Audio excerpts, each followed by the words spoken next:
Hello students, my name is Surabhi Tiwari. Welcome to step up academy. और आज का ये जो वीडियो है ये बहुत स्पेशल है क्लास 10 के बच्चों के लिए। क्योंकि इसलिए स्पेशल है क्योंकि इसमें हम एग्जाम की प्रिपरेशन करने वाले हैं और दूसरी चीज आज हम देखने वाले हैं एमसीक्यूज। तो इसमें सारे वही इंपॉर्टेंट एमसीक्यूज हैं जो कि आपको human I and the colourful world के लिए इंपॉर्टेंट है। तो चलिए शुरू करते हैं हमारे पहले क्वेश्चन के साथ। तो भाई आपके चैप्टर का नाम क्या है? The human I and the colourful world. तो पहला क्वेश्चन यहाँ पर है आपके सामने। The farthest point up to which the eye can see object clearly is dash for a normal eye. अब देखिए, पहले तो इस क्वेश्चन को पढ़ने के बाद आपको ये पता होना चाहिए कि फार्थेस्ट पॉइंट का क्या मतलब होता है। फार का मतलब क्या होता है? दूर। तो वो पॉइंट जिसमें हम एक ऐसा वैल्यू या एक ऐसा पॉइंट जिसके जितनी दूरी तक, उस पॉइंट तक अगर आप चीज़ को देख पा रहे हो तो वो क्या कहलाता है? आपका फार्थेस्ट पॉइंट कहलाता है। क्लियर है? सो 25 सेंटीमीटर, 15 सेंटीमीटर, इन्फिनिटी या फिर 1 किलोमीटर। तो हम कितनी दूरी तक देख सकते हैं? क्या हम इसे डिफाइन कर सकते हैं? या हम क्या सिर्फ 25 सेंटीमीटर या 15 सेंटीमीटर देख सकते हैं, या फिर क्या हम 1 किलोमीटर की दूरी तक देख सकते हैं? तो इसका आंसर क्या होना चाहिए? हम इसे डिफाइन नहीं कर सकते, लेकिन ये डेफिनेटली पता है कि इन दोनों की वैल्यू यहाँ पर जो दी हुई हैं 25 सेंटीमीटर या फिर 15 सेंटीमीटर, ये काफ़ी कम है। ठीक है, हम एक अमाउंट ऑफ डिस्टेंस तक देख सकते हैं। हमारा फार पॉइंट जो है वो हम डिफाइन नहीं कर सकते। हो सकता है वो पर्सन टू पर्सन वेरी करे। एक नॉर्मल हेल्दी पर्सन की अगर आप बात करेंगे तो जो नॉर्मल हेल्दी पर्सन है उसके लिए जो फार्थेस्ट पॉइंट है वो कितना होगा? इन्फिनिटी होगा, क्योंकि हम उसे डिफाइन नहीं कर सकते कि हम कितनी दूरी तक देख सकते हैं। हाँ, लेकिन 1 किलोमीटर एक बहुत बड़ा डिस्टेंस हो जाता है, उसे हम कवर नहीं कर पाएंगे। क्लियर है? तो सबसे इसका जो सही जवाब है वो क्या होगा? इसका जो सही जवाब है वो होगा option number C, that is infinity. Clear है? अब हम आगे बढ़ेंगे, नेक्स्ट क्वेश्चन की तरफ चलते हैं। दूसरा क्वेश्चन किस टाइप का आपसे पूछा जा सकता है? आपसे क्वेश्चन पूछा जाएगा इन मायोपिया। ओके, मायोपिया पहली बात तो क्या होता है? अब देखिए कि हमारी आंखों में या किसी की भी आंखों में किसी तरीके का डिफेक्ट, ठीक है, वो कहलाता है आई डिफेक्ट। अब ये जो आई डिफेक्ट है ये 2 तरीके के होते हैं या 3 तरीके के आप कह सकते हैं। एक होता है मायोपिया, दूसरा होता है हाइपरमेट्रोपिया, ठीक है, एंड प्रेसबायोपिया। जो व्यक्ति मायोपिया से ग्रसित होता है या फिर जिसको मायोपिया की प्रॉब्लम है उसे दूर का दिखाई नहीं देता। और हाइपरमेट्रोपिया जिसमें अगर हमें पास का दिखाई ना दे रहा हो। और प्रेसबायोपिया ये ओल्डर एज में होता है जिसमें दूर और पास दोनों का ही जो हमारा विजन है वो कमज़ोर हो जाता है, वीक हो जाता है। क्लियर है? तो इसके पीछे का कारण क्या है? तो आपसे यही पूछा हुआ है कि अगर मैं आपसे बोलूं कि किसी को मायोपिया है, दैट मीन्स क्या? Image is formed in front of the retina. क्या इस केस में रेटिना के सामने, ठीक है, अब आपने आई का स्ट्रक्चर देखा होगा, ठीक है, हमने अपने प्रीवियस चैप्टर्स में आपको पूरा बताया हुआ है, ठीक है ना। तो ये जो पोर्शन होता है इसे आप रेटिना कहते हो, है ना। ये वाला पोर्शन क्या होता है? रेटिना होता है। तो image is formed in front of retina, क्या रेटिना के सामने इमेज बनती है? इमेज इज फॉर्म्ड, ये इन लिखा हुआ है, इज है ये। क्लियर है? So image is formed on the retina, क्या रेटिना पर इमेज फॉर्म होती है? Image is formed behind the retina या फिर no image is formed on the retina. ठीक है, तो किस जगह पर जो आपकी इमेज है वो क्रिएट होती है? तो इसका सही आंसर होगा image is formed on the retina. ठीक है, रेटिना के ऊपर ही इमेज फॉर्म होती है। ठीक है, यहाँ पर अगर रेटिना पर आपकी इमेज फॉर्म हो रही है दैट मीन्स कि आपको दूर का दिखाई नहीं दे रहा है। ठीक है, तो सही क्या होगा? हम इसे किस तरह से सही कर सकते हैं? तो अगर हम कॉनकेव लेंस का यूज़ करें, ठीक है, जो पर्सन को अगर मायोपिया की प्रॉब्लम है अगर वो कॉनकेव मिरर का यूज़ करेगा तो जो हमारा विजन है वो क्लियर हो सकता है। ये रेटिना पर ना होकर के यहाँ पर कहीं पर बनना चाहिए। ठीक है, तो जो हमारा लेंस है आंखों का वो खुद कॉन्वेक्स लेंस है, तो वो इमेज को कैसा बनाएगा? उल्टा बनाएगा, लेकिन वो हमारी ऑप्टिकल नर्व तक एक इलेक्ट्रिकल सिग्नल हमारी ब्रेन में देता है और हमें इमेज सीधी दिखाई देती है। ठीक है, तो चलिए यहाँ पर हमें आंसर मिल गया है कि अगर किसी को मायोपिया है तो टेक्निकली उसका जो इमेज का फॉर्मेशन हो रहा है, जैसे कि आपको पता है कि इमेज कहाँ बनती है, स्क्रीन पर बनती है। तो हमारी आंखों के अंदर स्क्रीन का काम कौन करता है, रेटिना हमारी स्क्रीन का काम करेगी। तो रेटिना के ऊपर बनना, रेटिना के सामने बनना, रेटिना के पीछे बनना, तो यहाँ पर रेटिना के ऊपर जब इमेज क्रिएट हो रही है दैट मीन्स कि आपको क्या है, मायोपिया की दिक्कत है और आपको इसी कारण से दूर की चीज़ नहीं दिखाई दे रही है।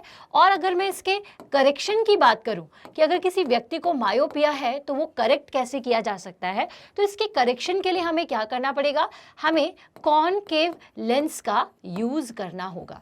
ठीक है, किसका यूज़ करना होगा, कॉनकेव लेंस। अब ये कॉनकेव लेंस क्या होता है, कोई भी केस हो, ठीक है, दूर की चीज़ों की इमेज कैसे बनाता था कॉनकेव लेंस, डिमिनिश्ड इमेज बनाता था, पॉइंट साइज, मतलब अगर आपको दूर का देखना है, एक बहुत वाइड रेंज का कुछ देखना है तो भी वो आपको दिखाई दे सकता है। ठीक है, तो कॉनकेव लेंस का हम इस केस में यूज करते हैं। Now the next question is, how does the eye change in order to focus on near और डिस्टिंक्ट ऑब्जेक्ट। अगर मुझे आई से, हमारी जो ह्यूमन आई है उससे हमें, आपको पता है कि बहुत पास का भी देख सकते हैं, जैसे कि अगर मैं अपने बिल्कुल हाथ में बहुत पास से देखूं तो एक सर्टेन डिस्टेंस तक मैं साफ देखूंगी, और कुछ और पास में अगर हम आई की चीज़ों को लेके जाते हैं तो वो हल्की धुंधली दिखाई देने लगती है। और हम हमारी आंखों से दूर का भी देखते हैं और बहुत दूर का हमें दिखता है, धुंधला दिखाई देता है। तो ये कैसे हो जाता है, हमारी आंखों में ऐसी क्या चीज़ है जिसकी वजह से हम पास की चीज़ या बहुत दूर की चीज़ बहुत आसानी से देख सकते हैं। So the lens moves in और आउट। क्या हमारी आंखों का जो लेंस है, क्या वो अंदर और बाहर होता है, कि अगर पास का देखना है तो अंदर हो जाए, दूर का देखना है तो बाहर आ जाए, ऐसा हो सकता है क्या? नहीं, हमारा लेंस क्या अंदर बाहर होगा? नहीं होता, वो तो एक जगह पर फिक्स है। ठीक है, देन उसके बाद द रेटिना मूव्स इन और आउट। क्या रेटिना अंदर और बाहर होती है, या फिर द लेंस बिकम्स थिकर और थिनर। ठीक है, या फिर जो लेंस है हमारा, ठीक है, वो थिनर और थिकर होता है, या फिर the pupil gets, the pupil, जो प्यूपल हमारे सामने जो दिखाई दे रही है, गेट्स लार्जर और स्मॉलर। क्या होता है? तो देखिए, लेंस की मदद से ही हम इमेज का फॉर्मेशन करते हैं। प्यूपल अगर छोटा या बड़ा होता है तो इसका मतलब क्या है, वो छोटा और बड़ा क्यों हो रहा है? क्योंकि जब बहुत ज़्यादा लाइट आती है तो हमारी जो आइरिस है वो क्या करती है, प्यूपल को थोड़ा साइज में छोटा कर देती है। क्यों? ताकि हमारी आंखें जो हैं वो इतनी सारी लाइट आने से सेफ रखे, क्योंकि अचानक से बहुत सारी लाइट आएगी तो हमारी आंखों को डैमेज हो सकता है हमारी आंखों में। तो इसके लिए आइरिस क्या करती है, प्यूपल का साइज छोटा या बड़ा करती है। तो यहाँ पर डेफिनेटली प्यूपल का काम सिर्फ इतना है कि कितनी लाइट अंदर की तरफ भेजनी है, लेकिन लेंस अगर थिकर और थिनर होगा तो उसी की मदद से हम इमेजेस को फॉर्म कर सकेंगे। हमारी आंखें जो है वो हमारी इमेजेस को, जो भी हम देख रहे हैं उसकी इमेज को फॉर्म कर पाएगी। तो इसका सही आंसर क्या होना चाहिए, द लेंस बिकम थिनर और थिकर। किसकी मदद से? तो सेलुलरी मसल्स जो होती हैं, उन सेलुलरी मसल्स की मदद से जो हमारी आई लेंस है वो छोटा या फिर बड़ा होता है। इतना आई बात समझ में? तो देखो, घबराने की ज़रूरत नहीं है। कुछ ही चीज़ें हैं जो कि आपको इस चैप्टर में पढ़नी थी, है ना। जैसे सबसे पहले तो आई का स्ट्रक्चर पढ़ लो। आई का स्ट्रक्चर पढ़ने के बाद आई के डिफेक्ट्स को पढ़ लो कि कैसे विजन में डिफेक्ट्स आता है। तो हमने बस तीनों चीज़ों के बारे में पढ़ना है, मायोपिया, हाइपरमेट्रोपिया, प्रेसबायोपिया, और कुछ थोड़ा सा प्रिज्म का कॉन्सेप्ट, और थोड़ी थोड़ी चीज़ें हैं, ज़्यादा नहीं है। उसी से रिलेटेड सारे क्वेश्चंस जो हैं वो यहाँ पर पूछे जा रहे हैं। तो चलिए नेक्स्ट क्वेश्चन पे चलते हैं। अब देखो, हो सकता है कि कुछ टॉपिक्स आपको एनसीईआरटी बुक्स में ना मिले हों या आपने ना देखे हों, लेकिन यहाँ पर क्वेश्चन मिलेगा। तो हमें पता है कि क्या होता है ना, कि एक क्वेश्चन से रिलेटेड बहुत सारे क्वेश्चंस हो सकते हैं। ठीक है, तो उन सारे क्वेश्चंस को हम कैसे टच कर सकते हैं, कैसे पढ़ें? तो हमारे एमसीक्यूज की मदद से, सैम्पल पेपर्स की मदद से आप सारे टाइप के क्वेश्चंस को देख सकते हो। अब जैसे यहाँ पर एक क्वेश्चन दिया हुआ है, विद बोथ आई ओपन, है ना। अगर दो आंखें, दो ही आंखें होती हैं, अगर दोनों ही आंखें ओपन हैं, a person's field of view is about. तो जो पर्सन का फील्ड ऑफ व्यू होता है वो कितना होगा?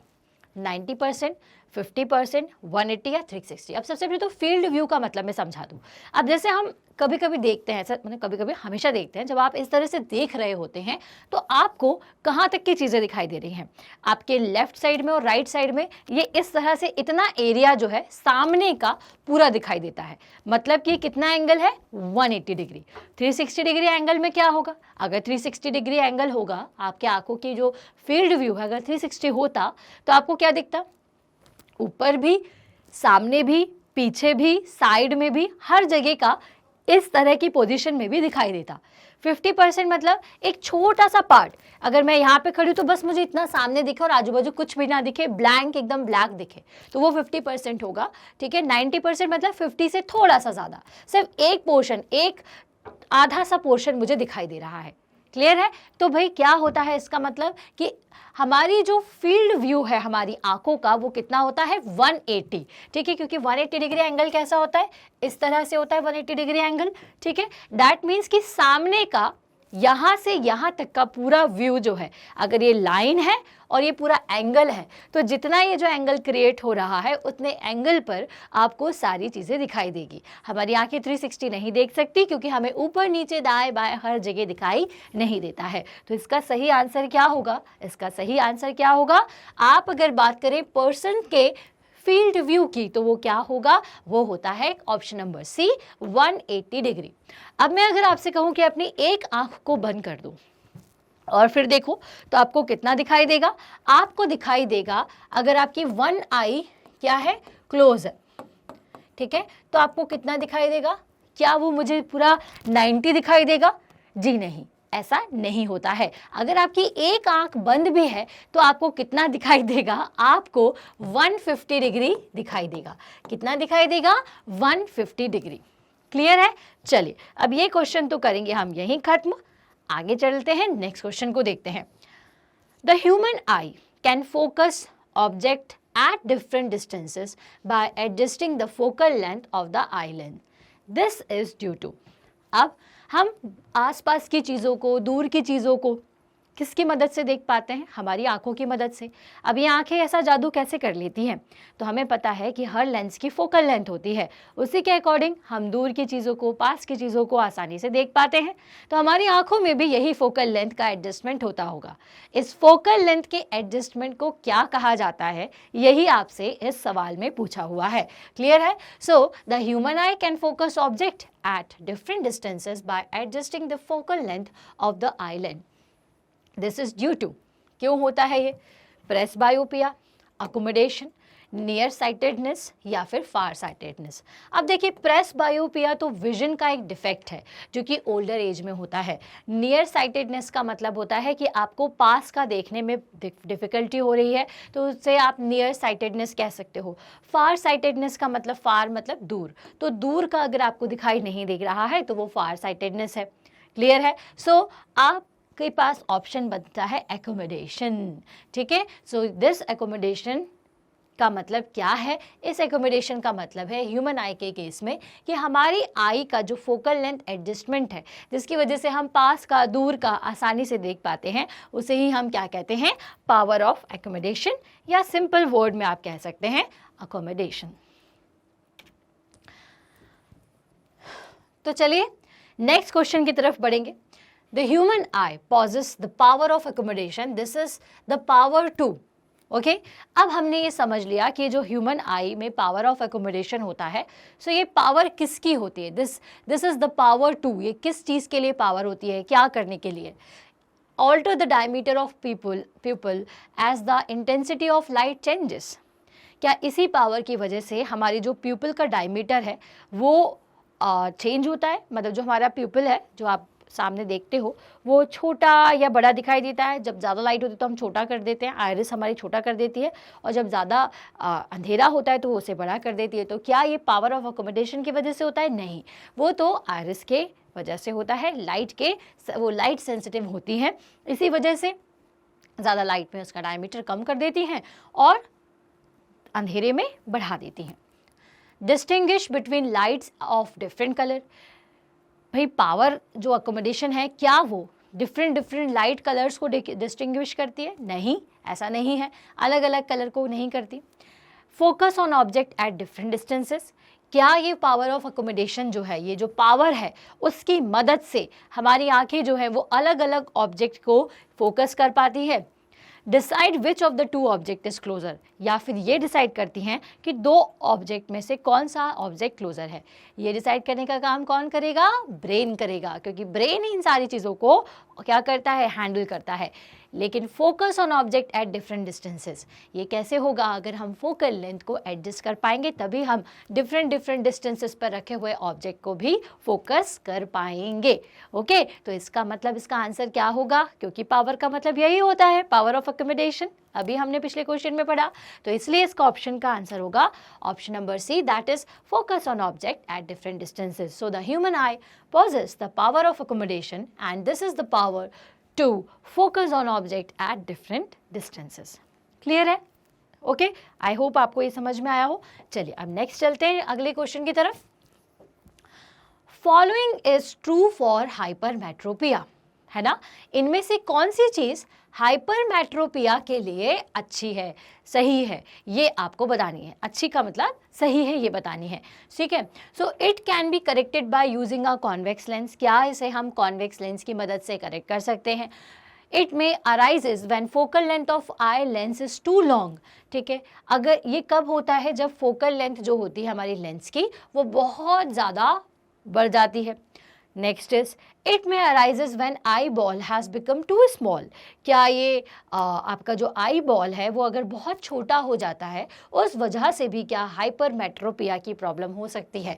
तो देखिए, it can be corrected by using convex lens, yes ये बिल्कुल सही है, ये भी सही है कि भाई अगर किसी व्यक्ति को हाइपरमेट्रोपिया हुआ है दैट मीन्स उसे पास का दिखाई नहीं दे रहा है, तो फिर हम क्या करेंगे? हम उसे पास की चीज़ों को फोकस करने के लिए, क्योंकि अब आपको पता है कि कॉन्वेक्स लेंस कैसा लेंस होता है। कॉन्वेक्स लेंस एक ऐसा लेंस है जो कि पास की चीज़ों को जूम्ड करके दिखाता है, काफ़ी उसका एनलार्ज्ड इमेज क्रिएट करके दिखाता है। तो कॉन्वेक्स लेंस का इसलिए हम यूज़ करेंगे कि भाई पास का नहीं दिखाई दे रहा है तो आप उसको जूम कर दो, आप उसे थोड़ा सा बढ़ा दो तो आपको चीज़ें दिखाई देने लग जाएंगी। तो इसीलिए ये जो हाइपरमेट्रोपिया का केस है उसके लिए कॉन्वेक्स लेंस का उपयोग सही है, ठीक है। It may arise when focal length of eye lens is too long, अगर हमारी आई के लेंस का फोकल लेंथ बहुत ज़्यादा हो जाए तो भी क्या होगा? फोकल लेंथ ज़्यादा है, इसका मतलब पास का आपको नहीं दिखाई देगा, तो जी ये भी ट्रू है। Next is it may arises when eye ball has become too small, अगर आपकी आई का जो बॉल है, ये जो आई बॉल है, अगर वो बहुत छोटा हो जाए तो उससे भी क्या ये प्रॉब्लम होती है? तो यस इससे भी होती है, इसलिए इसका ऑप्शन क्या होगा? ऑल ऑफ अबव, ठीक है। इन सब का ही जो स्टेटमेंट है वो बिल्कुल करेक्ट है हाइपरमेट्रोपिया के केस में। क्लियर हुआ? चलिए तो यहाँ पर इस क्वेश्चन को हम करेंगे खत्म और बढ़ जाएंगे आगे की तरफ। चलिए अब नेक्स्ट क्वेश्चन में आपसे क्या पूछा हुआ है? अब यहाँ पर मायोपिया और हाइपरमेट्रोपिया दोनों के बारे में पूछा हुआ है। तो मायोपिया और hypermetropia can be corrected bye, हम किसकी मदद से करेक्ट कर सकते हैं? अब देखिए, अगर आपने मेरी शुरुआत के सारे क्वेश्चंस देखे हुए हैं तो इसका आंसर तो आप यूं ही दे देंगे, कॉनकेव और प्लानो कॉनकेव लेंस। क्या हम प्लानो कॉनकेव लेंस और कॉनकेव लेंस का यूज़ करें कॉन्वेक्स लेंस के साथ, या फिर कॉनकेव एंड कॉन्वेक्स लेंस का यूज़ करें, या फिर कॉन्वेक्स और कॉनकेव, या प्लानो कॉनकेव और बोथ फॉर बोथ डिफेक्ट्स? क्या प्लानो कॉनकेव का हम दोनों के लिए यूज़ कर सकते हैं? तो देखिए इसका सही ऑप्शन क्या होगा, कैसे आपको आंसर देखना है। पहले क्या पूछा है? मायोपिया, फिर क्या पूछा है? हाइपरमेट्रोपिया। इसका मतलब कि इनका जो सॉल्यूशन है, इनमें जो लेंस आपको यूज़ करना है वो भी मायोपिया के लिए पहले लिखा होना चाहिए और हाइपरमेट्रोपिया के लिए बाद में। अब यहाँ पर कॉनकेव तो सही था लेकिन प्लानो कॉन्वेक्स हाइपर के लिए नहीं होगा। कॉनकेव एंड कॉन्वेक्स लेंस, यहाँ पर कॉनकेव किसके लिए यूज़ किया जा सकता है? मायोपिया के लिए, और क्योंकि दूसरे नंबर पर हाइपरमेट्रोपिया था और दूसरे नंबर पर कॉन्वेक्स लेंस लिखा हुआ है इसलिए ये ऑप्शन कॉन्वेक्स लेंस के लिए सही है। तो जी हाँ, मायोपिया के केस में हम कॉनकेव का यूज़ करते हैं और हाइपरमेट्रोपिया के समय हमें कॉन्वेक्स लेंस का यूज़ करना पड़ता है। तो option number B is the right option for this question. Clear है? Now next question, which part of the eye is responsible for its characteristics color? है ना। अब आप कहते हो ना कि किसी की ब्लू आंखें हैं, किसी की ब्राउन आइज है, ठीक है, तो और या फिर अपन कुछ अलग अलग नाम भी इंडिया में देते हैं, भूरी, कंजरी, ऐसा आपने सुना होगा। तो ये आई का कलर किसको देख करके समझ में आता है? पिपल, आयरिस, कॉर्निया या फिर स्कैलरा, किसकी मदद से हम देखते हैं? तो भाई बहुत आसान है, आयरिस। ये जो आपकी आंखों पर एक गोल सा ब्लैक डॉट है, ठीक है, उसके आसपास, है ना, ये ब्लैक डॉट और उसके आसपास का ये जो आपको एरिया दिखाई देता है, ये क्या होता है? ये होता है आयरिस, ठीक है। यही आयरिस पीपल को कंट्रोल करता है, इस होल को, ये जो ब्लैक होल है जिसमें सारी लाइट अंदर जाती है, जैसे ब्लैक होल होता है ना जो ब्लैक ही दिखाई देता है, वैसे ये भी दिखाई देता है, क्योंकि सारी लाइट रे अंदर तो आती है पर बाहर नहीं जाती, तो ये भी एक ब्लैक कलर का आपको दिखाई देता है, ठीक है। तो iris is the part of our eye जिससे हमें अलग अलग कलर दिखाई देते हैं, ठीक है। तो ये कैरेक्टरिस्टिक्स ऑफ कलर किससे दिखाई देंगे? आयरिस से। Now next, which of the following phenomena is based on atmospheric refraction, ठीक है। अब चलिए, रिफ्रैक्शन ऑफ लाइट का क्या मतलब होता है? लाइट का फैल जाना, ठीक है, फैल जाना या फिर लाइट का बैंड हो जाना, क्लियर है, एक मीडियम से दूसरे मीडियम में जब वो आती है। तो एटमॉस्फेरिक रिफ्रैक्शन का मतलब भी यही है कि भाई जब हमारी लाइट रे एटमॉस्फेयर में आती है तो लाइट रे का रिफ्रैक्शन होता है। तो एटमॉस्फेरिक रिफ्रैक्शन किसका कारण है? टाइंडल इफेक्ट का, colour of the sun at sunrise, या फिर ट्विंकलिंग ऑफ स्टार्स, या फिर नन ऑफ दीज। तो भाई बहुत आसान है, ट्विंकलिंग ऑफ स्टार्स जो है वो किसकी वजह से होता है? तो ये जो है ये रिफ्रैक्शन ऑफ लाइट की वजह से होता है। अब रीज़न क्या होता है? क्योंकि देखो एटमॉस्फेयर में बहुत सारी लेयर्स हैं, ठीक है, जो लाइट से, स्टार्स से जो लाइट आती है उसे बहुत सारी लेयर्स का सामना करना पड़ता है, और उस एटमॉस्फेरिक रिफ्रैक्शन की वजह से हमें स्टार्स चमकते हुए नज़र आते हैं। तो जी हाँ, एटमॉस्फेरिक रिफ्रैक्शन का रीज़न ही है twinkling of stars. Now next is question number next, देखिए यहाँ पे नंबर तो मेंशन नहीं है। The black opening between the aqueous humour and the lens is called, ठीक है, उसे क्या कहते हैं? The black opening. So retina, iris, cornea या फिर पिपल। तो देखिए हमारे को पता है कि जो ओपनिंग में है ना, अगर आपको याद भी ना रहे लेकिन आपको ये पता है कि अगर आप आंखों को ओपन भी करोगे तो सामने सबसे पहले आपको जो ब्लैक डॉट दिखाई देता है, ब्लैक होल जो दिखाई देता है, वो कौन सा है? हमारा प्यूपल, क्लियर है। Now next is, which of the following color of white light is least deviated by the prism, ठीक है। तो अगर आपको विबग्योर ये याद है तो उसके अकॉर्डिंग हमने यहाँ पर देख लेते हैं कि सबसे ज़्यादा विबग्योर का मतलब क्या होता है कि वॉयलेट, इंडिगो, ठीक है, ग्रीन, ठीक है, उसके बाद आपका येलो, ऑरेंज, इस तरह से रेड सबसे नीचे आएगा। तो इसके हिसाब से हमारा जो कलर का कोडिंग है उससे हम समझ सकते हैं कि सबसे ज़्यादा जो आपका डेविएट होगा वो प्रिज्म से, ठीक है, वो कौन सा होगा? तो सबसे ज़्यादा वायलेट होगा, ठीक है, फिर इंडिगो होता है, ठीक है, फिर ग्रीन होता है। इस हिसाब से अगर यहाँ पर देखा जाए तो ग्रीन भी जल्दी हो जाएगा, वायलेट भी जल्दी हो जाएगा, इंडिगो भी जल्दी हो जाएगा, लेकिन येलो इन सबके कंपैरिजन में सबसे कम डेविएट होगा, क्योंकि जिसकी जितनी ज़्यादा वेवलेंथ होती है, ये हमने देखा है कि जिस कलर की, ठीक है, ज़्यादा वेवलेंथ वो उतना ही लेस क्या होता है? डेविएट होता है। मोर वेवलेंथ लेस डेविएशन, ये पॉइंट आपको याद रखना है। तो ज़्यादा वेवलेंथ किसकी होगी? सबसे ज़्यादा वेवलेंथ इन तीनों के कंपैरिजन में येलो कलर की होगी। इसलिए अगर बात की जा रही है लीस्ट डेविएशन की, तो सबसे कम डेविएशन इन चारों के कंपैरिजन में येलो कलर का होगा, ठीक है। और अगर यही आपसे ये पूछा जाता कि सबसे ज़्यादा डेविएशन किसका होता, ठीक है, सबसे ज़्यादा कौन डेविएट होगा, तो इस केस में जिसकी सबसे कम वेवलेंथ होती है, दैट मीन्स वायलेट, ये आपका सबसे ज़्यादा डेविएट होता। क्लियर है? चलिए आगे बढ़ेंगे। The person who is suffering from dash require bifocal lens. अब देखो सबसे पहले आपको ये पता होना चाहिए कि बाईफोकल लेंथ का मतलब क्या होता है। अब ऐसा लेंस जिसमें हम कॉनकेव, कॉन्वेक्स दोनों ही लेंसेज का उपयोग करते हैं, वो हमारा बाईफोकल लेंथ कहलाता है, बाईफोकल लेंस कहलाता है, ठीक है। तो बाईफोकल लेंस की ज़रूरत किसको पड़ेगी? हाइपरमेट्रोपिया से प्रॉब्लम जिसको हो, या फिर जिसको मायोपिया का विजन प्रॉब्लम हो, या जिसे दोनों होती हैं, both option A and B या फिर नन ऑफ दीज। ठीक है, तो भाई किसको ज़्यादा बाईफोकल लेंस की ज़रूरत पड़ेगी?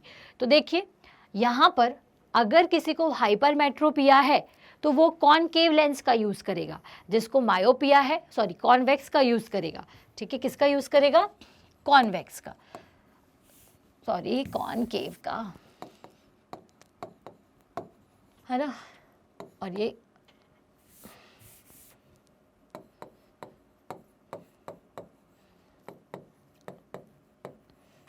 ठीक है, जिसको हाइपरमेट्रोपिया है वो कॉन्वेक्स लेंस यूज़ करेगा, जिसको मायोपिया है वो कॉनकेव यूज़ करेगा। Both option A and B. ठीक है, और बाईफोकल लेंथ के लिए इन्होंने पूछा हुआ है, तो यहाँ पे इसका मतलब क्या हुआ कि दोनों ही केसेस में क्या हम बाईफोकल लेंथ यूज़ करते हैं। बाईफोकल लेंथ का मतलब क्या होता है? जिसमें कॉनकेव के साथ में क्या होता है? कॉन्वेक्स होता है। ठीक है, लेकिन क्या इन दोनों केसेस में हमें दोनों चाहिए? नहीं चाहिए, तो इसका ऑप्शन क्या होगा? Option number D, that is none of these. ऐसा इसमें नहीं होगा, इनमें दोनों में नहीं कर सकते। लेकिन अगर वही प्रेस बायोपिया लिखा होता तो जी हाँ, प्रेस बायोपिया के केस में हमें क्या करना पड़ता है? प्रेस बायोपिया के केस में क्योंकि पास का दूर का दोनों दिखाई नहीं देता, तो पास का देखना है, तो पास का देखने के लिए आप नीचे देखेंगे, तो इसके लिए आप किसका यूज़ करेंगे? आप इसके लिए किसका यूज़ करेंगे? कॉनकेव लेंस का। तो कॉनकेव नीचे होता है और कॉन्वेक्स के लिए आपको दूर का देखना है, तो दूर का देखने के लिए आप दूर की तरफ देखेंगे, ऊपर की तरफ थोड़ा सा देखते हैं हम, तो कॉन्वेक्स लेंस ऊपर की तरफ लगा हुआ होता है। ठीक है, चलिए, नहीं मायोपिया के केस में कॉनकेव आपका ऊपर रहेगा और कॉन्वेक्स नीचे रहेगा, क्योंकि कॉनकेव की मदद से हमें अगर दूर का दिखाई दे रहा है तो वो उसे कनेक्ट कर देगा। चल, next is A person cannot see distinct object capped beyond 2 meter. This defect can be corrected by using a lens of power. अब देखिए यहाँ पर उसको कितना दिखाई नहीं दे रहा है भाई? Distinct object kept beyond 2 metre, 2 metre से दूर की जितने भी ऑब्जेक्ट्स होते हैं वो उसे दिखाई नहीं देते हैं। तो इसे अगर मैं बोलूँ कि भाई 2 मीटर के आसपास दिखाई नहीं दे रहा है तो आप एक लेंस का यूज़ करिए, तो उसकी पावर क्या होनी चाहिए? तो चलिए इसको देखते हैं। तो देखिए यहाँ पे क्या दिक्कत है कि पर्सन जिसको कितना दिखाई दे रहा है? सिर्फ 2 मीटर के तक दिखाई दे रहा है और उसके बाद उसको दिखाई नहीं दे रहा है। इसका मतलब कि उसको किसकी प्रॉब्लम है? उसे दूर का दिखाई नहीं देता है, और इसके केस में हमें क्या करना पड़ेगा? उसे कॉनकेव लेंस लगाना पड़ेगा। अब कॉनकेव लेंस तो हम लगा दें, लेकिन अब उस कॉनकेव लेंस की फोकल लेंथ हमें क्या लेनी है? तो देखिए अगर 2 मीटर तक का वो देख पा रहा है, इसका मतलब अगर मैं 2 मीटर की फोकल लेंथ का अगर लेंस अप्लाई कर दूं, है ना, एक ऐसी फोकल लेंथ ले लूं जिसकी 2 मीटर फोकल लेंथ हो, तो उसके बाद का उसको दिखाई देने लग जाएगा, है ना। तो इसलिए हम क्या करेंगे? यहाँ पर हम कॉनकेव लेंस लगाएंगे। कौन सा लेंस यूज़ करेंगे? हम कॉनकेव लेंस का यूज़ करेंगे। ठीक है, और दूसरी चीज़ कि हमें क्या करना पड़ेगा? यहाँ पे जो फोकल लेंथ है वो कितनी लेनी पड़ेगी? वो हमें पहली चीज़ 2 मीटर लेनी पड़ेगी। लेकिन आपको पता है कि फोकल लेंथ की बात की जाए अगर कॉनकेव लेंस की, तो वो क्या होती है? वो होती है नेगेटिव, क्योंकि आपको कहाँ मिलती है? वो आपको लेफ्ट साइड पर मिलती है। ठीक है, तो इस फोकल लेंथ को नेगेटिव लेना पड़ेगा। इसका मतलब जो फोकल लेंथ है उसकी वैल्यू कितनी हो जाएगी? उसकी वैल्यू होगी -4 मीटर। ठीक है, अब हमें लेंस की पावर निकालना है, तो वी नो दैट कि पावर का फॉर्मूला क्या होता है? पावर का फॉर्मूला होता है P = 1/f। अब बस यहाँ पर f की जगह पर आपको क्या पुट कर देना है? 1/-4 पुट कर देना है।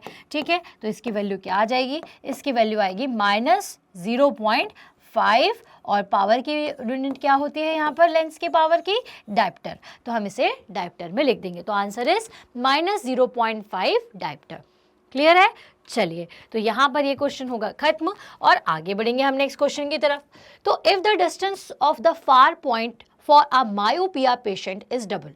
ठीक है, अब किसी व्यक्ति को मायोपिया है ना, और उसका जो फार पॉइंट है, if the distance of the far point of the myopia patient is double, the focal length of the lens required to cure it will become what? ठीक है, अगर मायोपिया किसी को है और हमने उसका जो डिस्टेंस है, फार पॉइंट जो है, वो डबल कर दिया। डबल कर दिया का क्या मतलब है कि मान लीजिए किसी व्यक्ति को ना मायोपिया है, तो फार पॉइंट उसका मान लीजिए कितना है, 2 मीटर है। अब वो बोल रहे हैं हमने उसको डबल कर दिया, ठीक है, तो डबल करने के बाद कितना उसका फार पॉइंट हो जाएगा, उसका फार पॉइंट हो जाएगा 4 मीटर। तो अब ये आपसे पूछ रहे हैं कि the focal length of the lens required to cure it will become.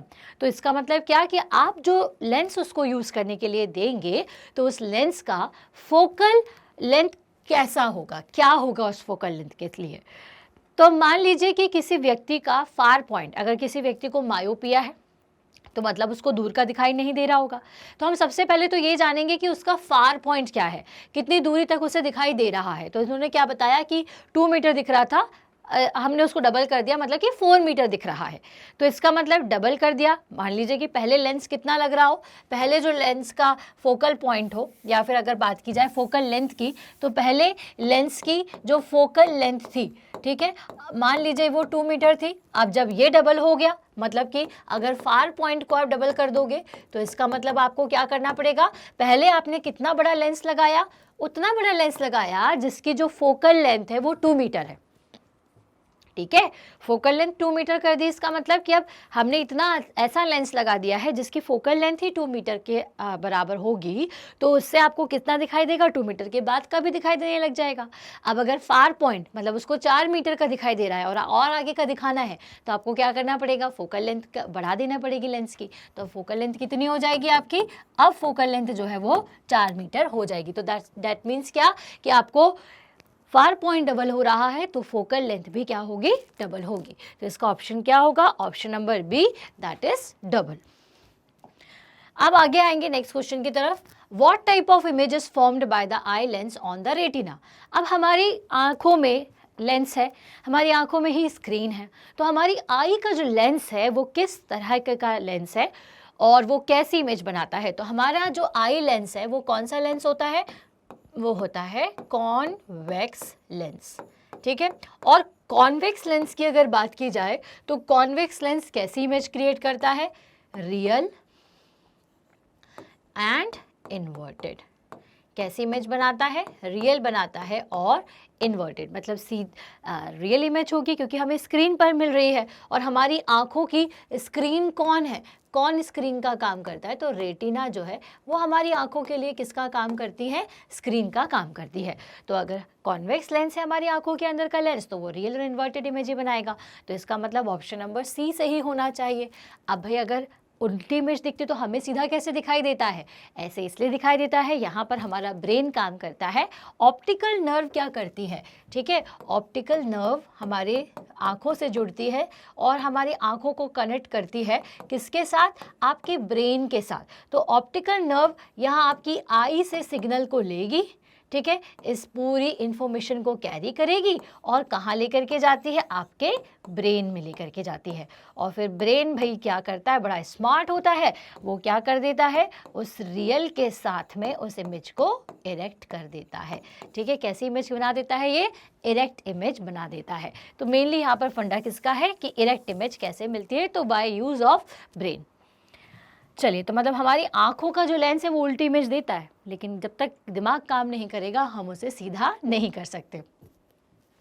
Now the next question is which of the following is a natural phenomenon which is caused by the dispersion of sunlight in the sky।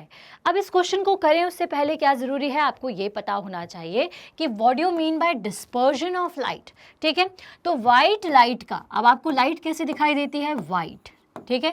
अब लेकिन क्या वो white होती है, नहीं, it is a combination of 7 colour. तो जब white light अपने 7 कलर्स में, ठीक है, 7 कलर्स में क्या हो जाए, डिवाइड हो जाए, ठीक है। तो जब ये 7 कलर में इस तरह से डिवाइड हो जाती है, विवग्योर में डिवाइड हो जाती है ये जो वाइट लाइट है, ठीक है, तो इसे आप क्या कहते हो, इसे आप कहते हो क्या, dispersion of light. White light का 7 कलर्स में डिवाइड हो जाना डिस्पर्शन ऑफ लाइट कहलाता है। तो आपसे वो वही पूछ रहे हैं कि इनमें से कौन सा natural phenomena due to dispersion of light होता है। तो अभी देखिए, ट्विंकलिंग ऑफ स्टार्स, ये क्या है, रिफ्रैक्शन है।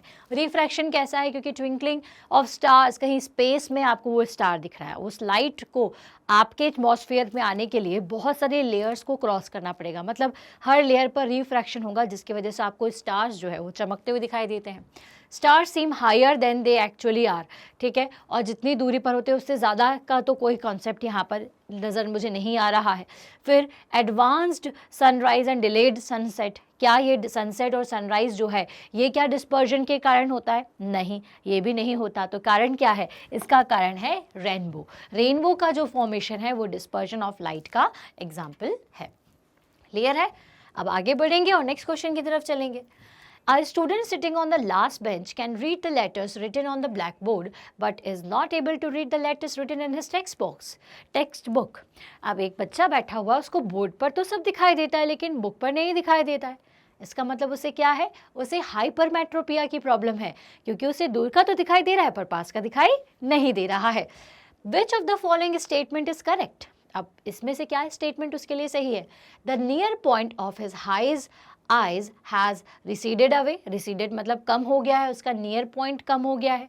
The near point of his eye has become closer to him, मतलब उसका जो near point है आई का वो ज़्यादा पास आ गया है। The far point of his eye has become closer to him. The far point of his eye has receded away. तो क्या दिक्कत हो गई होगी? अब भाई अगर पास का दिखाई नहीं दे रहा है तो दैट मीन्स कि the near point of his I has receded away, जो उसका नियर पॉइंट है वो क्या हो गया है? देखिए ये दोनों ऑप्शन हमने क्यों नहीं लिए? तो देखो फार पॉइंट से तो रिलेटेड बिल्कुल भी नहीं है, क्योंकि ये किसकी बात की जा रही है? पास में देखने की बात की जा रही है, ठीक है। तो यहाँ पे फार पॉइंट का मतलब क्या होता है कि हम ये चेक करते हैं कि अच्छा कितनी दूरी तक दिख रहा है, इतनी दूरी तक दिख रहा है, मतलब फार पॉइंट इतना है आपका। लेकिन अगर आपको पास का नहीं दिख रहा तो मतलब हम क्या पूछेंगे? कितने पास का नहीं दिख रहा बताइए? क्या यहाँ तक देख पा रहे हो, यहाँ तक देख पा रहे हो, इतना पास का दिख रहा है, इतना पास का, ठीक है। तो फार पॉइंट हम चेक करेंगे, अगर पास का देखना है तो नियर पॉइंट, सॉरी। तो भाई यहाँ पे फार पॉइंट वाले दोनों ऑप्शन तो हमें नहीं लेना है, हमें सिर्फ नियर पॉइंट वाले लेना है। अब यहाँ पे नियर पॉइंट का यही ऑप्शन क्यों सही हुआ? क्योंकि दूसरा ऑप्शन क्या कह रहा है? Near point of his eyes has come closer to him. तो ऐसा नहीं होता है, क्लोजर या दूर नहीं जाता ना, पास या फिर दूर नहीं होता है पॉइंट, सिर्फ अपनी जो पॉइंट की वैल्यू जो है वो कम हो जाती है, वो वहीं के वहीं आपकी आई का कोई भी चीज़ें आगे पीछे नहीं होती हैं, सिर्फ क्या होता है? वैल्यू कम हो जाती है। इसलिए the near point of his eyes has receded away का मतलब क्या है? थोड़ा कम हो जाना, ठीक है। चलिए तो अब नेक्स्ट क्वेश्चन की तरफ चलेंगे और अगला क्वेश्चन क्या कह रहा है आपसे? A beam of white light is shown on a glass prism, the light can not be. अब यहाँ पे ये शोन है, पहली बात तो हमने एक प्रिज्म लिया, उस पर वाइट लाइट को इस तरह से डाला, ठीक है। अब हमने क्या देखा कि ये जो वाइट लाइट है वो आपको पता है कि क्या होती है, इस तरह से हो जाती है प्रिज्म के केस में, ठीक है। यहाँ पर उल्टा विवग्योर बनता है, लास्ट में रेड आएगा और इधर पे आपका क्या आएगा? वी आएगा। तो अब यहाँ पे आपसे पूछ रहे हैं कि अगर एक बीम ऑफ वाइट लाइट एक किसी ग्लास प्रिज्म पे जाकर के पड़ती है तो लाइट कैन नॉट बी, तो लाइट के साथ इस केस में क्या नहीं होता? डेविएटेड। तो भाई डेविएट तो होती है अपने पाथ से, देखिए डेविएट होगी ही होगी। क्यों? क्योंकि भाई रेयर मीडियम से ये डेंसर मीडियम में जाएगी तो अपने नॉर्मल से क्या होगी? ये पास की तरफ, नॉर्मल की तरफ जाएगी, ठीक है। अब कौन सबसे ज़्यादा नॉर्मल की तरफ जाएगा? भाई ये वाइट लाइट है, लेकिन प्रिज्म में जाकर के क्या होता है? इसका डिस्पर्जन भी हो जाता है, ठीक है। तो डेविएट तो हो गई, डिस्पर्जन भी हो गया, है ना। अब डिस्पर्जन किसका ज़्यादा होता है? कौन ज़्यादा डेविएट होगा? जिसकी कम वेवलेंथ है। तो सबसे कम वेवलेंथ किसकी होती है? वायलेट की। तो सबसे ज़्यादा नॉर्मल की तरफ कौन अपना शिफ्ट होगा? सबसे ज़्यादा नॉर्मल की तरफ वायलेट होगा, ठीक है। फिर इंडिगो होगा, फिर वो ब्लू कलर होगा, फिर ऑरेंज, इस तरह से जो सारे कलर्स हैं ये आपके नॉर्मल की तरफ शिफ्ट होते हैं। फोकस्ड होते हैं क्या या फिर रिफ्रैक्टेड? तो भाई यहाँ से निकलेंगे तो क्या होगा? इनका रिफ्रैक्शन हो जाएगा।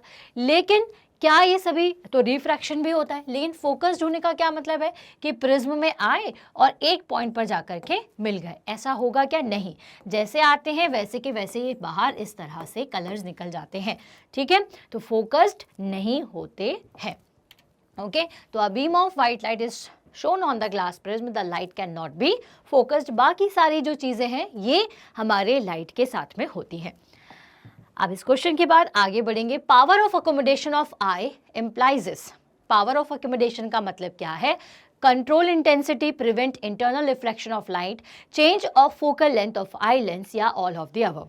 तो इंटेंसिटी को कंट्रोल करना, prevention internal reflection of light या चेंज इन फोकल लेंथ, तो इसका सही ऑप्शन हमें पता ही है, हमने बहुत सारे क्वेश्चन अभी इसके सॉल्व किए हैं। तो पावर ऑफ अकोमोडेशन के लिए सही आंसर क्या होगा?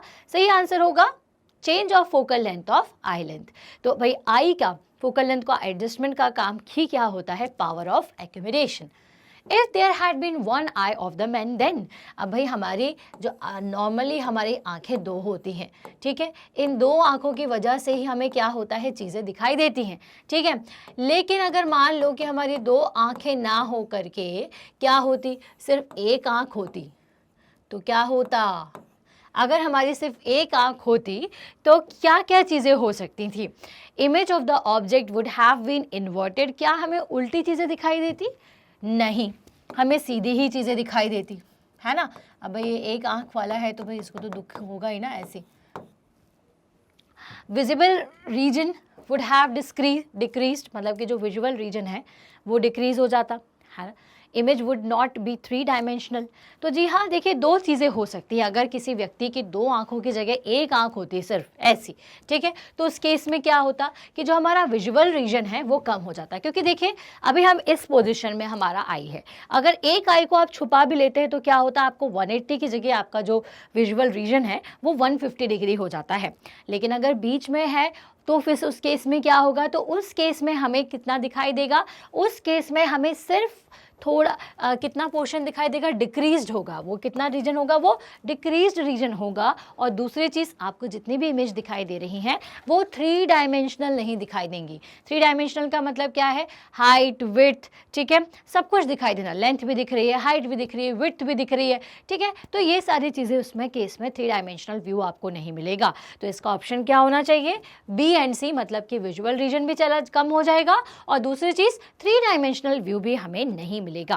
क्लियर है। चलिए तो अब ये क्वेश्चन को करेंगे यहीं खत्म और आगे बढ़ेंगे। A parallel beam of light falling on the eye get focused on a retina because of the refraction at। अब हमारी आंखों पे लाइट आती है तो लाइट रे सबसे पहले किस पे जाती है, क्योंकि वही काम करेगा, तो सबसे पहले क्या कॉर्निया पे जाएंगी, द क्रिस्टलाइन लेंस पे जाएगी, या फिर विट्रियस ह्यूमर पे जाएंगी, या फिर वेरियस सर्फेसेस इन द आई। तो अगर हम बात करें हमारी आंखों की, तो आंखों पे सबसे पहले लाइट किस में जाती है, तो वो कॉर्निया पे जाती है। लेकिन यह सवाल क्या पूछा हुआ है, the parallel beam of light falling on a eye gets focused on the retina because of the refraction at. तो किसके कारण होता है, किसकी वजह से फोकस होता है, तो इसका आंसर क्या होना चाहिए, द क्रिस्टलाइन लेंसेज। यस, ये लेंसेज ही है जो कि क्या करते हैं, हमारे आंखों पे जो भी लाइट आती है उसे फोकस करने का काम करते हैं। Now the next question is, so which of the following phenomena of light are involved in the formation of the rainbow? Okay, so refraction, reflection, refraction and dispersion। क्या सबसे पहले reflection होता है फिर refraction होता है या dispersion होता है, नहीं, तो सबसे पहले reflection नहीं होगा, reflection नहीं होता। Next is refraction, dispersion and total internal refraction। तो ये थोड़ा बहुत सही है पर total internal नहीं होगा। So refraction, dispersion and internal reflection, या dispersion, scattering and total internal reflection। तो इसका ऑप्शन सही होगा option number C, that is refraction. सबसे पहले रिफ्रैक्शन होता है, फिर डिस्पर्जन होता है और इंटरनल रिफ्लेक्शंस की वजह से हमें पूरा जो रेनबो है ये दिखाई देता है। क्लियर है। Now the next question is, the aqueous humour is a dash and vitreous humour is a dash. तो कौन कौन सा होता है, तो aqueous humour is a watery, is a viscous fluid and the humor is a transparent jelly। ठीक है, तो बेसिकली ये क्या है, आपका एक्वस ह्यूमर एक तरीके का फ्लूइड है जिसको हम क्या कहते हैं, विस्कस फ्लूइड कहते हैं, फ्रूट बोल रही हूँ मैं, फ्लूइड, ठीक है, and it is a transparent jelly.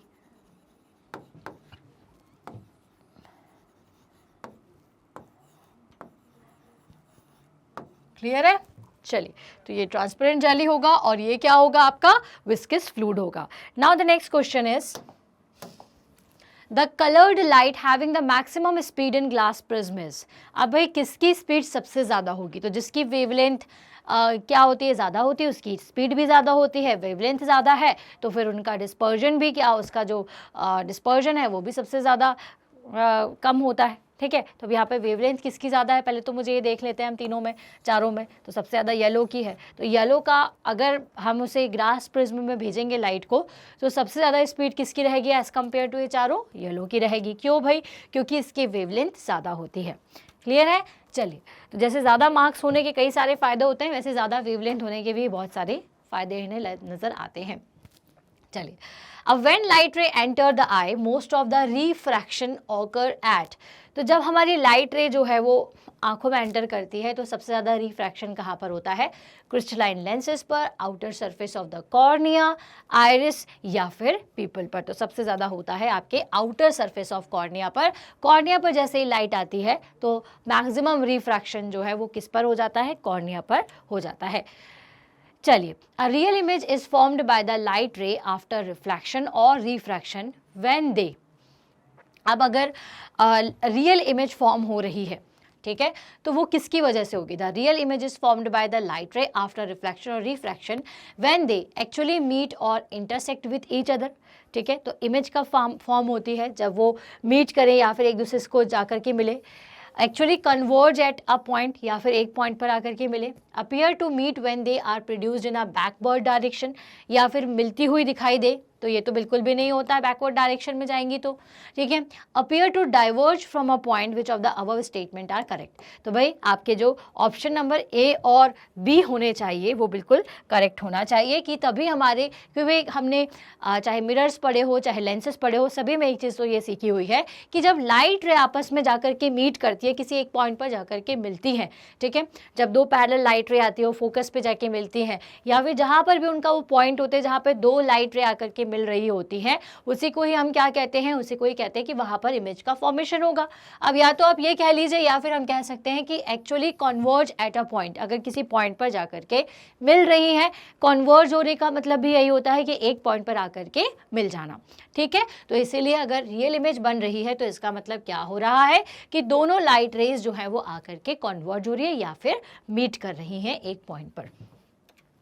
Now the next question is, eye lens contain a watery liquid। अब अभी हमने देखा कि एक वाटरी लिक्विड हमारे आई लेंस में होता है, वो क्या होता है? एक्वस ह्यूमर, ठीक है, पेरोक्साइड या विट्रस ह्यूमर क्या होता है? तो अभी हमने आपको बताया था कि ये होता है एक्वस ह्यूमर। एक्वा का मतलब पानी, तो एक्वस ह्यूमर, ठीक है। तो वाटरी लिक्विड से याद रखिएगा, याद करने का तरीका है कि अगर आपसे पूछा जाए कि आंखों में वाटरी लिक्विड कौन सा होता है, तो वाटर, एक्वा को भी अपन बोलते हैं, तो एक्वस ह्यूमर जो है ये इसका आंसर आपको याद रखना है। तो आंखों के अंदर का वाटरी लिक्विड क्या होता है? एक्वस ह्यूमर होता है। ठीक है, now next question is, in the following diagram the correctly marked angles are. अब यहाँ पर डायग्राम अनफॉर्चुनेटली एडेड नहीं है, तो हम इसको थोड़ा सा स्किप करेंगे, आगे की तरफ चलेंगे। ठीक है, now the next question is, the defect of vision in which the person is able to see distinct object distinctly but cannot see nearby object clearly is called।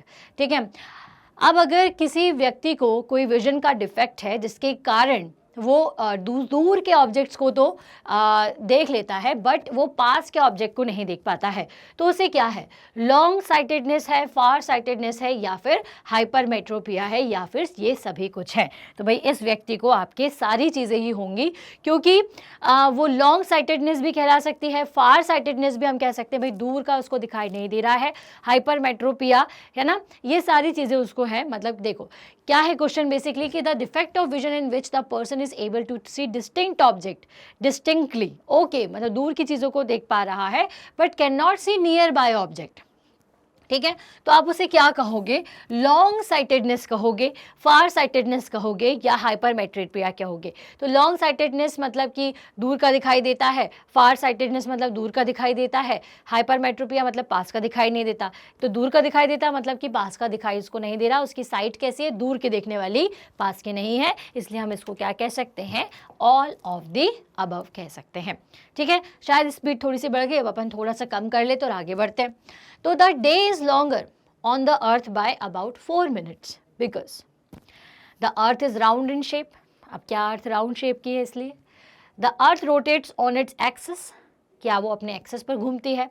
The earth revolves around the sun, क्या वो सन के around घूमती है, इसलिए the earth has atmosphere, या फिर अर्थ पर atmosphere है। अब देखिए सबका ही शेप राउंड है, सब अपने एक्सिस पर रोटेट करते हैं, और जितने भी प्लैनेट्स हैं वो सन के चारों तरफ ही घूमते हैं।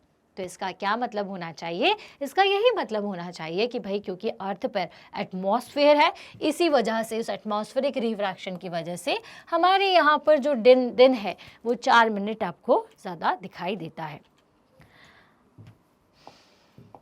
नेक्स्ट क्वेश्चन, तो which of the following coloured light has the least speed in glass prism. अब किसकी स्पीड सबसे कम होगी, वायलेट, येलो, रेड और ग्रीन। ठीक है, अब सबसे ज़्यादा स्पीड किसकी होती है, जिसकी ज़्यादा वेवलेंथ होती है। अब देखिए यहाँ पर सबसे ज़्यादा वेवलेंथ रेड की है, फिर येलो, फिर ग्रीन और फिर सबसे आखिरी में वायलेट की होगी। तो यहाँ पर आपसे क्या पूछा है, लीस्ट स्पीड के बारे में पूछा है। तो जी हाँ, वायलेट कलर जो है उसकी सबसे कम स्पीड होगी। क्लियर है। Now the next question, with age near point and far point reduces due to weakening of ciliary muscles reducing ability to change the focal length। ठीक है, अब किस वजह से होता है कि क्या सेलुलरी मसल्स जो हैं हमारी वो क्या लेंस को प्रॉपर तरीके से एडजस्ट नहीं कर पा रही हैं, कंट्रोल नहीं कर पा रही हैं, या फिर हमारी जो फोकल लेंथ को चेंज करने की जो एबिलिटी है वो वीक हो गई है। तो कौन सा ऑप्शन सही होना चाहिए भाई। देखो एज के साथ में क्या होता है, आपने देखा होगा कि जो ओल्ड एज के लोग होते हैं उनको पास का भी नहीं दिखाई देता है, उन्हें दूर का भी नहीं दिखाई देता है ना, थोड़ा धुंधला धुंधला दिखाई देता है। तो क्या केस होता है, तो भाई देखो यहाँ पर दोनों ही चीज़ें हो जाती हैं। सेलुलरी मसल्स जो है, ciliary muscles, ciliary muscles basically, थोड़ा प्रोनाउंसिएशन में क्या ना बोलते बोलते थोड़ा सा फंबल हो जाता है। तो सीलियरी मसल्स जो हैं ये और आपकी जो फोकल लेंथ को चेंज करने की जो एबिलिटी है, पावर ऑफ एकोमोडेशन जो है, ये दोनों ही वीक हो जाता है, जिसके कारण, इन्हीं कारणों के कारण हमें ना पास का अच्छे से दिखता है ना दूर का अच्छा से दिखता है। Now shape of eye ball is, अब हमारी आंखों का शेप कैसा है, फिश के जैसा है, फ्लैट है, या फिर ओवल है, या स्फेरिकल है। तो किस शेप की है, तो स्फेरिकल शेप की है, ओवल नहीं है। ओवल का मतलब अंडाकार, ऐसी हैं क्या, नहीं। ठीक है, कैसी हैं भाई, ऐसी हैं। फिश के जैसी हैं क्या, नहीं है। कैसी आंखें हमारी आई बॉल कैसी, बहुत आसान सा सवाल था, पर बच्चे कंफ्यूज हो जाते हैं कि यार ऐसा सवाल पूछा हुआ है, इसका मतलब इसका कोई आंसर कुछ और तो नहीं है। नहीं, स्फेरिकल ही होगा।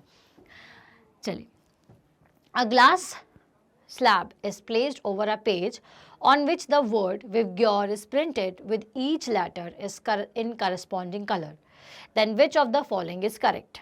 अब हमने क्या किया कि एक करस्पॉन्डिंग कलर से विवग्योर लिख दिया है और आपसे क्या बोला है कि आप हमें देख करके बताइए कि क्या आपको दूसरे साइड पर दिख रहा है। ठीक है, so that image of all the letters will be in the same place as that on a paper. क्या आपको जो इमेज दिखाई देगी वो बिल्कुल सेम दिखाई देगी जैसा कि आपने लेटर्स को ऊपर जिस कलर में लिखा था। Letter V is raised more, letter R is raised more and none of the above. हमने क्या किया कि भाई जिस कलर का यहाँ पर नाम है, जैसे वॉयलेट है तो वॉयलेट हमने उसको लिख दिया, इंडिगो को इंडिगो कलर से लिखा है, ब्लू को ब्लू कलर से, ग्रीन को ग्रीन कलर से हमने लिखा है।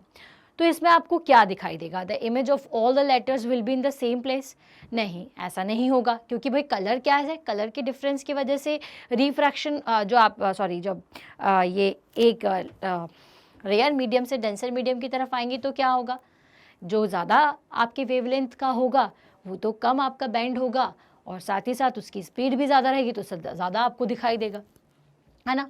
सो लेटर वी इज़ रेज्ड मोर, क्या लेटर वी आपको ज़्यादा दिखाई देगा और लेटर आर इज़ रेज्ड मोर। तो कौन इसमें से क्या स्टेटमेंट चाहिए, तो भाई देखो साफ साफ समझ में आ रहा है, लेटर वी इज़ रेज्ड मोर, ज़्यादा आपको वी दिखाई देगा क्योंकि सबसे ज़्यादा वो आपके नॉर्मल की तरफ क्या होगा, डिफ्लेक्ट होगा और उसकी स्पीड सबसे कम होगी, स्पीड कम होगी क्योंकि वेवलेंथ कम है, जिस वजह से वो आपको दिखाई देगा। Now the splitting of white light into different colors on passing through a prism is called। भाई splitting क्यों होती है, तो क्या रिफ्लेक्शन से होती है, रिफ्रैक्शन से होती है, डिस्पर्जन से होती है या फिर डेविएशन से होती है। तो स्प्लिटिंग वाइट लाइट का टूटना किस कारण से होता है, तो डिस्पर्जन के कारण होता है। बाकी कॉन्सेप्ट हमें पता ही है, अलग अलग होते हैं। ठीक है, now the next question is, for a healthy I the ray of light entering the I from a sharp image on retina. ठीक है, हेल्दी आई है, the ray of light entering the I from a sharp image on retina, मतलब हमारे healthy I में क्या होता है, sharp image बनती है रेटिना पर। For a myopic I the रे from distinct object focus in front of the retina forming a blurred image. ठीक है, तो भाई रेटिना के सामने की तरफ आपका ऑब्जेक्ट फॉर्म होता है, उसका ऑब्जेक्ट का इमेज फॉर्म होता है। तो which of the following lenses shown below will help to correct myopia. अब भाई ऑब्वियस सी बात है कि अगर मायोपिक आई है तो अगर यहाँ पे अभी हमने लेंस शो नहीं हुए हैं तो किस टाइप का लेंस जो है वो मायोपिक आई के लिए सही रहता है, तो हमें पता है कॉनकेव लेंस का अगर आप यूज़ करेंगे तो वो मायोपिक आई के लिए बेहतर है। ठीक है, ऑप्शन डी में मायोपिक आई था। तो in the figure of human eye the cornea is represented by the letter. अब भाई पहले तो फिगर देख लेते हैं कि इसमें कॉर्निया कहाँ पर है। तो देखिए ये आपका एक आई का फिगर है। अब इसमें आपको बताना है कि कॉर्निया कहाँ पर है। तो ए जो इंडिकेट कर रहा है वो लेंस को इंडिकेट कर रहा है, और आपके जो बी है वो एक तरीके की सेल्स को इंडिकेट कर रहा है। ठीक है, डी भी आपके किसी दूसरी चीज़ को इंडिकेट कर रहा है, बट सी जो है ये इंडिकेट किसे कर रहा है, ये जो आपका है पार्ट, इसे आप क्या कहते हो, कॉर्निया कहते हो। ठीक है, तो इसलिए ऑप्शन नंबर क्या हो जाएगा इसका, ऑप्शन नंबर होगा सी। ठीक है, चलिए नेक्स्ट क्वेश्चन है, one can not see through a fog. ठीक है, अब आप देखिए फॉग की कंडीशन होती है ठंड के टाइम पर, या सुबह सुबह आप देखते हो कि बहुत ज़्यादा फॉग जमा हुआ होता है, तो उस फॉग के कारण हम देख क्यों नहीं पाते, ऐसा क्या होता है। तो क्या फॉग लाइट को एब्जॉर्ब कर लेता है, नहीं, ऐसा तो नहीं होता, फॉग पूरी तरीके से लाइट एब्जॉर्ब नहीं करता। Refractive index of fog is unity, क्या उसका रिफ्रैक्टिव इंडेक्स जो है वो यूनिटी होता है, 1 होता है, जिसके कारण लाइट अगर उसमें एंटर करती है तो वो कहीं बहुत ज़्यादा स्लो हो जाती है। Light suffers total internal reflection at the droplets in a fog, क्या जो लाइट है उसका इंटरनल रिफ्लेक्शन हो जाता है, मतलब फॉग के अंदर जो छोटे छोटे ड्रॉपलेट्स होते हैं क्या उसके अंदर लाइट का रिफ्लेक्शन हो जाएगा, या फिर light is scattered by the droplets in a fog. तो देखो क्या होता है कि फॉग में होते हैं छोटे छोटे ड्रॉपलेट्स, पानी की बूंदें होती हैं, क्योंकि आप फॉग से जाते हो तो कैसा महसूस होता है आपको, थोड़ा सा मॉइस्ट सा फील होता है, गीला गीला महसूस होता है। तो फॉग में क्या होते हैं, छोटे छोटे मॉइस्चर के ड्रॉपलेट्स होते हैं। अब इन ड्रॉपलेट्स में जब लाइट होती जाती है तो इन ड्रॉपलेट्स के अंदर स्कैटर्ड हो जाती है। इस वजह से क्या होता है कि आपको सिर्फ फॉग वाइट सा, वो जो सारी लाइट है वो एक साथ मिलकर के आपको वाइट अपीयर होती है। ठीक है, इसी वजह से क्या होता है कि छोटे छोटे स्कैटरिंग ऑफ लाइट की वजह से आपको पूरा वाइट अपीयर होता है और आपको फॉग में दिखाई नहीं देता। तो light is scattered by the droplet in a fog, और इसीलिए one can not see through fog because the light is scattered by the droplets in a fog. Now the next question is, the air layer of atmosphere whose temperature is less than the hot layer behave as a optically denser medium, rarer medium, inactive medium, either denser or rarer medium. तो भाई आपसे question में क्या पूछा गया है, अब आपने 7th क्लास में भी इस क्वेश्चन को पढ़ा है, तो अगर आपकी बुक में ये टॉपिक नहीं भी था तो आपको ये थोड़ा सा कॉन्सेप्ट जो है वो पता होना चाहिए। अब हमारी जो एटमॉस्फेयर है उसमें क्या होता है भाई, सन की रेज आती है तो जो एयर है वो गर्म होती है तो उसके जो पार्टिकल्स हैं एयर के वो एक दूसरे से दूर हो जाते हैं, एक्सपांड हो जाते हैं, जिसकी वजह से गर्म हवा हल्की हो जाती है। अब दूर हो जाएंगे तो क्या होगा, क्या वो उसका हॉट एयर डेंस होगी या रेयर कहलाएगी as compare to cold air, तो वो as compare to cold air कैसी होगी, रेयर मीडियम की तरह बिहेव करेगी। और वहीं जो अगर ठंडी हवा है तो ठंडी हवा क्या होगी, ज़्यादा मॉलिक्यूल्स उसके पास होंगे, ज़्यादा मॉलिक्यूल्स पास होंगे तो वो ज़्यादा डेंस हो जाएगी। तो इसका मतलब कि जो हवा ठंडी है और तो वो गर्म हवा के कंपैरिजन में कैसी है, डेंसर है। तो इसका ऑप्शन क्या होना चाहिए, denser medium. Now image forming light sensitive screen of the eye is known as dash and it contain dash। ठीक है, अब क्या पूछा है, बहुत डिफिकल्ट सा कुछ तो नहीं पूछ लिया, पूछा सिंपल सी चीज़ है, image forming light sensitive screen. Simple सी बात है, आंखों में जो स्क्रीन होती है उसकी बात की जा रही है। अब वो इमेज को फॉर्म करती है, लाइट से सेंसिटिव होती है ना, लाइट आती है, उसी लाइट रे से लेंस पर वो लाइट जाएगी और फिर वो एक इमेज क्रिएट करेगी, तो इसलिए उसको लाइट सेंसिटिव कहा जाता है, image forming light sensitive screen of eye. तो हमारी आई आंखों में जो स्क्रीन होती है इज नोन एज, उसे क्या कहा जाता है, तो उसे हम क्या कहते हैं, रेटिना कहते हैं। एंड इट कंटेन, क्या उसमें क्या होते हैं, तो भाई उसमें फोटो रिसेप्टर्स होते हैं, फोटो रिसेप्टर सेल्स होती हैं, जिसमें मेनली 2 सेल्स होती है, एक की वजह से हम दिन में बहुत अच्छे से देख पाते हैं और एक की वजह से हम अंधेरे में, डार्क में, मतलब एक लाइट में देखने में मदद करती है और एक डार्क में देखने में मदद करती है। अब कौन सी सेल डार्क में और कौन सी सेल लाइट में मदद करती है, इसका आंसर मुझे कमेंट सेक्शन में ज़रूर बताएं। ठीक है, तो भाई इसका आंसर क्या होगा कि हमारी जो आंखों की स्क्रीन है ना, उसे क्या कहा जाता है, तो भाई उसे कहा जाता है रेटिना।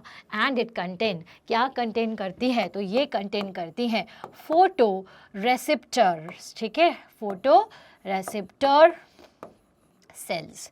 बेसिकली 2 तरीके की इसमें सेल्स होती हैं। आगे चलते हैं और नेक्स्ट क्वेश्चन की तरफ बढ़ते हैं। तो भाई नेक्स्ट क्वेश्चन क्या कह रहा है हमसे क्वेश्चन कुछ नहीं कह रहा है, क्योंकि यहाँ पर हम कर चुके हैं खत्म। तो भाई यहाँ पे जितने भी मोस्ट एक्सपेक्टेड MCQs थे आपके एग्जाम पॉइंट ऑफ व्यू से इंपॉर्टेंट है जो कि इस चैप्टर के, वो हमने कर लिए खत्म। हम ऑलरेडी 1 शॉट वीडियो कवर कर चुके हैं, हम ऑलरेडी इसका सैम्पल पेपर कर चुके हैं। तो उसे देखने के लिए स्टेप अप एकेडमी को ज़रूर विजिट करें, आज ही सब्सक्राइब करें, ज़्यादा से ज़्यादा लाइक करें, शेयर करें, और अगर आपको कोई डाउट है तो आप कमेंट सेक्शन में लिख सकते हैं। स्टेप अप एकेडमी एक ऐसा चैनल है जहाँ पर आपको सारी ही क्लासेस के ऑनलाइन वीडियो लेक्चर्स अवेलेबल है। तो अगर आप किसी ऐसे स्टूडेंट को जानते हैं जो आपसे छोटी या बड़ी क्लासेस में है, तो आप उन्हें फटाफट से हमारे स्टेप अप एकेडमी के बारे में शेयर करिए। यहाँ पर आपको नोट्स अवेलेबल हैं, क्विजेस अवेलेबल हैं, टेस्ट पेपर्स अवेलेबल हैं, और ये सारी चीज़ों को देखने के लिए आपको क्या करना है, हमारी वेबसाइट stepupacademy.ind.in को भी आप विजिट करें। तो चलिए मिलेंगे हम नेक्स्ट वीडियो में, तब तक के लिए थैंक यू सो मच।